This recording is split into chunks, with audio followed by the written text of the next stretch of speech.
સુરતની અંદર CA association દ્વારા ગંભીર આક્ષેપો કરવામાં આવી રહ્યા છે, ગંભીર આરોપો લગાવવામાં આવી રહ્યા છે।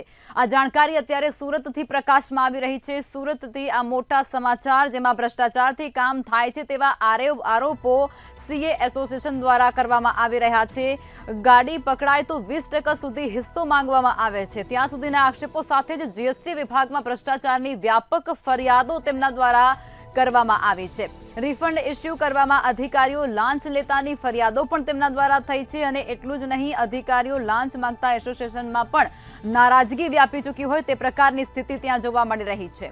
આ જાણકારી સુરતથી મળી રહી છે। સુરતમાં સીએ એસોસિએશન દ્વારા ગંભીર આક્ષેપો લગાવવામાં આવી રહ્યા છે, ભ્રષ્ટાચારથી કામ થાય છે તેવા આક્ષેપો કરવામાં આવી રહ્યા છે। મારું નામ હાર્દિક કાકડિયા છે, ચાર્ટર્ડ એકાઉન્ટન્ટ છું, સીએ એસોસિએશન સુરતનો પ્રમુખ છું।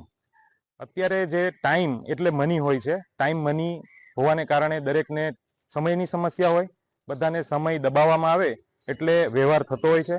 એસજીએસટી દ્વારા સમય બરબાદ કરી અને લોકો પાસેથી પૈસા પડાવવા કઈ રીતે એનું ચોખ્ખું ઉદાહરણ છે કે અત્યારે બધા જે જીએસટીના રજીસ્ટ્રેશન 1500 થી 2000 થી 3000 સુધીનો વ્યવહાર લે છે। એસેસમેન્ટ વખતે પણ 15 થી 25,000 નો વ્યવહાર લે છે અને 1 થી 1.5% જે રિફંડ નો અંદર વ્યવહાર હોય છે એ પણ લેવામાં આવે છે।